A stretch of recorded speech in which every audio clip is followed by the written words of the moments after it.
दोस्तों, अगर आप हमारे चैनल पर नए हैं या फिर आपने अभी तक हमारे चैनल को सब्सक्राइब नहीं किया है तो जल्दी से हमारे चैनल को सब्सक्राइब।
मुझे थोड़ा विलम्ब हो गया,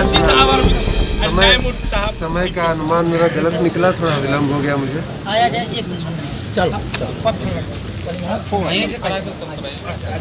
सर आ जाए थोड़ा आया जाए। आदित्यो आदित्य माता सपिता सपुत्रः विश्वे देवा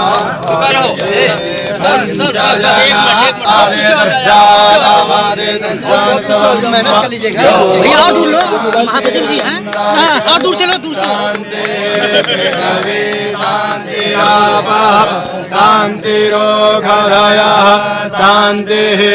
सौभाग्य समझता हूँ।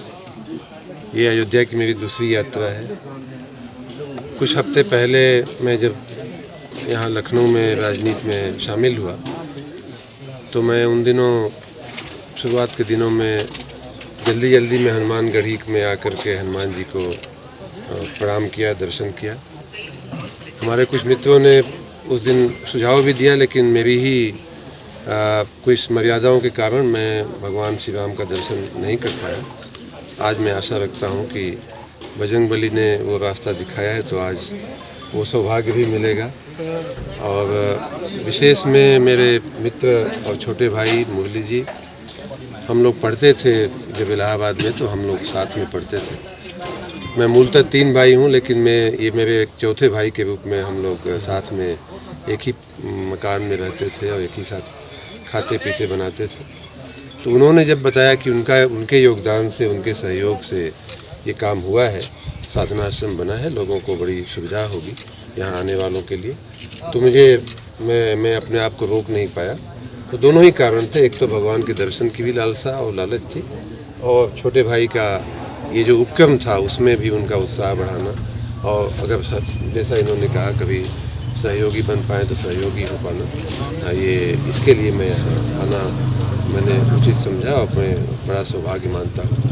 ये धरती तो ऐसी धरती है कि इसका वर्णन करना बड़ा मुश्किल है, लेकिन विशेष रूप से मैं यहाँ संत उपस्थित हैं, अभी आते मैं अभी सबका दर्शन भी नहीं कर पाया हूँ ठीक से, लेकिन मैं परम सौभाग्य मानता हूँ कि यहाँ आकर के उन संतों का दर्शन भी यहाँ होगा।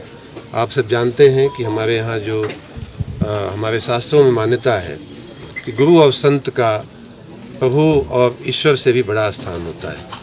ये माना जाता है कि जो अखंड मंडल में जो शक्ति व्याप्त है, जो प्रभु और ईश्वर व्याप्त हैं, उनका दर्शन भी कराने वाले यही संत, यही गुरु होते हैं।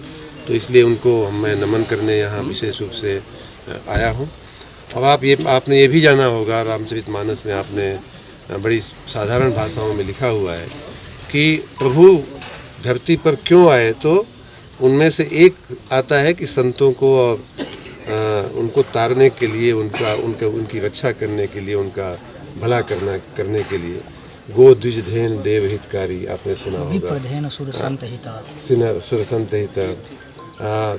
फिर वो कहते हैं मनुज अवतार, तन धरे संत सुर काजा, ऐसे भी करके कई बार, अनेकों बार ये उल्लेख आया है कि संतों की रक्षा के लिए, संतों के कल्याण के लिए प्रभु जो हैं वो धरती पर अवतरित हुए हैं। तो उन संतों को भी यहाँ दर्शन करने का मुझे सौभाग्य मिलेगा। और इस बहाने चूँकि मैं लखनऊ के लिए नया हूँ, तो मेरा आजीवन के लिए संपर्क बनेगा और हमारे जीवन को, मैं अपने जीवन को आगे आने वाले दिनों को धन्य बना पाऊँगा, ऐसी मेरी खुद की लालसा और खुद की इच्छा है।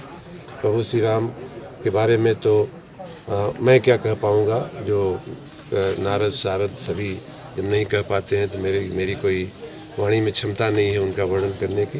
लेकिन इतना ज़रूर है कि मैं इस धरती पर आकर के अपने को और उनके निकट महसूस कर रहा हूँ। मैं शुरू